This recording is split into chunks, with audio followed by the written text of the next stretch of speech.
Hello everyone and welcome to Stefan's podcast, the podcast for everything Japanese news and what's going on in my little island here. Hope you're having an absolutely fantastic day and let's jump straight into the Japanese news. So the first one for you coming in from Tokyo is the government in Tokyo is planning to launch a dating app. That's right, a dating app. Whoa, look at you, Tokyo. The reason why they're launching this app is because, as you know, Japan's population is falling very quickly. And in fact, in Tokyo, they have a below one birth rate, which is very, very low. You need 2.1 just to keep the population at maintenance. So very, very low.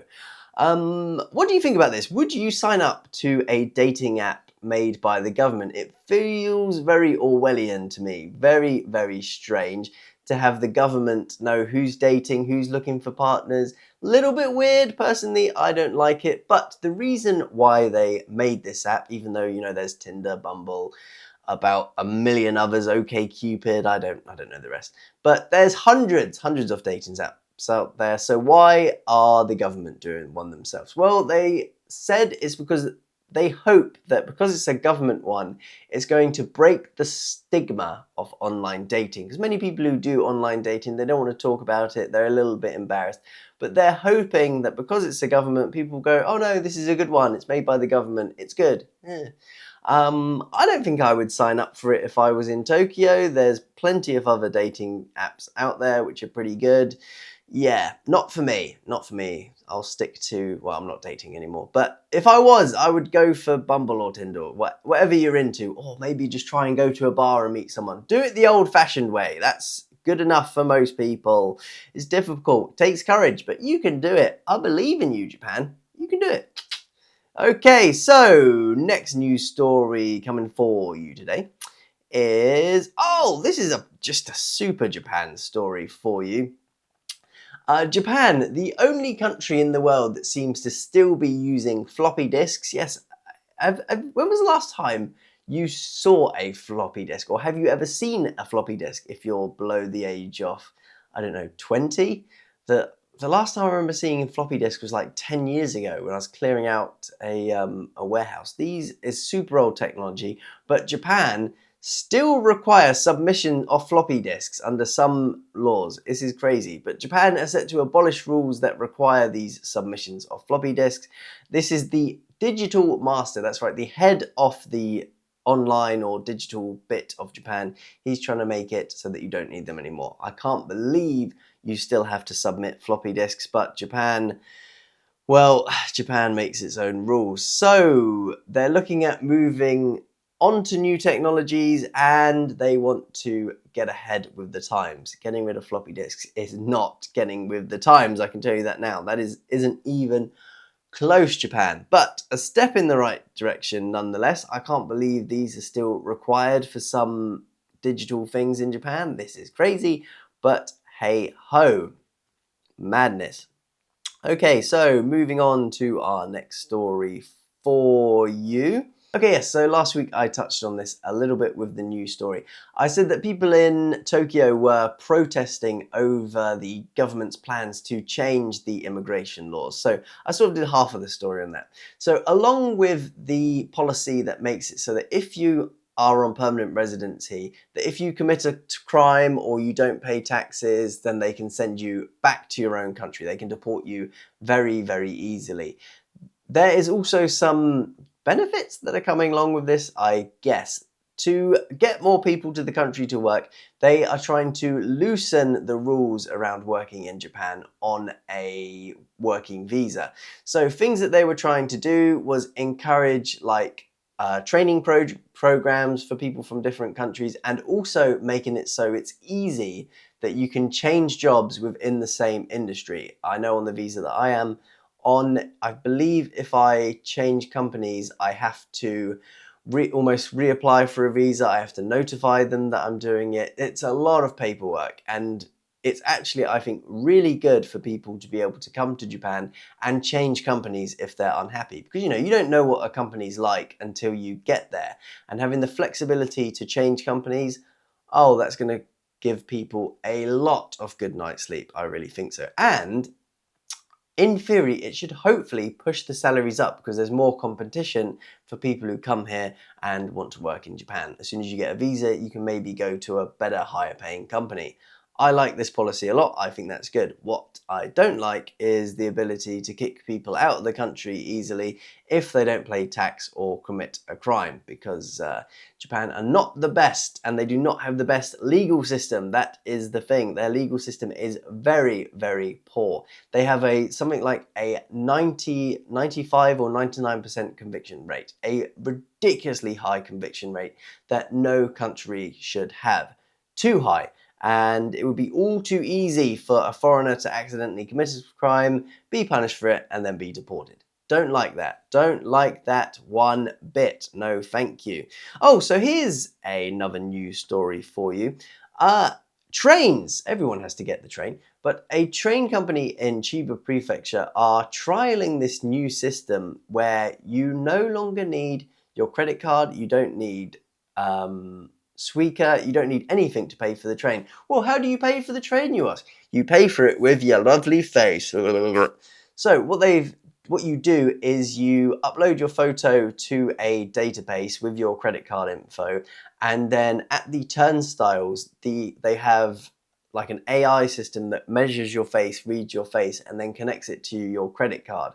This is also very Orwellian. Personally, I don't like this at all. I think this is a little bit too much invasion of privacy. I don't like it, and I don't think I would sign up to it. Far too creepy. This is getting into, like, you hear stories of China with the social credit score and stuff, and it'd be far too easy for the government to measure your face and go, nope, we don't like Stefan. Bonk, no train for you today. Oh, Stefan wants to get the train. Nope, bonk, unallowed. Don't like it, but would you sign up to it? This is new technology. Would you upload your face? Would you let it be registered and have your credit card stuff? No more fumbling around for your ticket at the turnstile. No more looking, oh man, where's my squeaky card? Where's that gone? Which pocket is that in? Would you sign up for it? Personally, not a fan, but the Japanese people are a lot more relaxed than me. They also follow the rules a lot more than me, so I think a lot of people will sign up for it. Inevitably, not a lot of people will sign up for it, but personally, don't like it. Don't like this at all. I don't like these things. Too much technology is bad. So our next news story coming up for you is, law change in China. This is important for people who like cycling out there. If you go up and down the Tokyo streets or you cycle wherever you are, they are changing the rules around cycling, meaning that you can actually get low fines if you misbehave. So at the moment, for someone to be punished breaking the rules on a cyclist thing, they get given, there's two types of tickets in Japan, a blue ticket and a red ticket.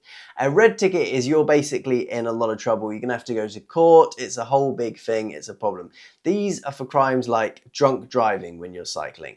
But now they are putting in what they call blue fines, which are lesser, low-level fines, which can vary in price between 5,000 yen to 12,000 yen. So not a ginormous fine. These can be things for like speeding. You got to be careful, just not driving your bike carefully enough. I imagine if you're on your phone, this is when they're going to start hitting you with this. So if you're cycling in Japan now, just be very, very careful. I would also have a look at the rules, give a Google cycling rules in Japan and try not to break this, because you do not want to get fined for these silly, silly things. Especially, I really hate these things because I know these are just cash cows for the government, but hey ho.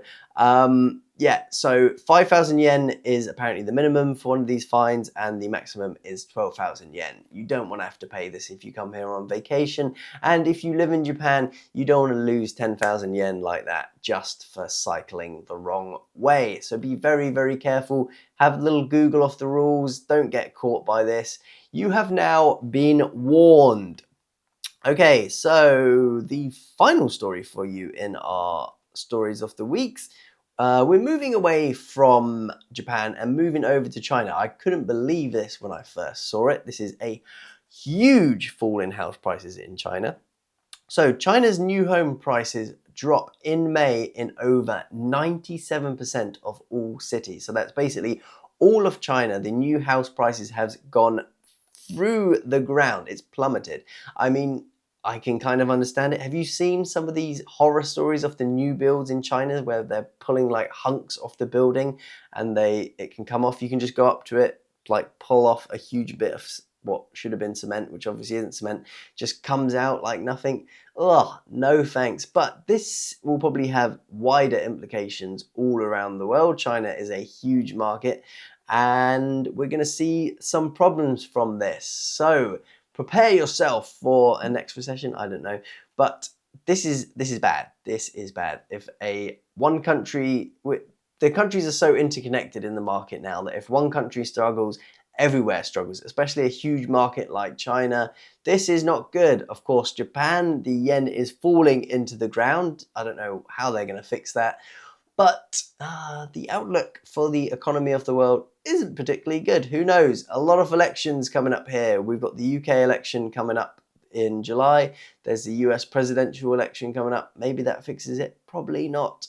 But not good news stories. Unfortunately, we didn't have any fun news stories this week apart from the face recognition, but that is the podcast for this week. Just a short one for today, and I will see you again on Friday. That's right, we now have a schedule for the podcast. The podcast is going to go up every Tuesday and on every Friday. So have an absolutely fantastic rest of your week, and I will see you again on Friday. Thanks for watching. Goodbye.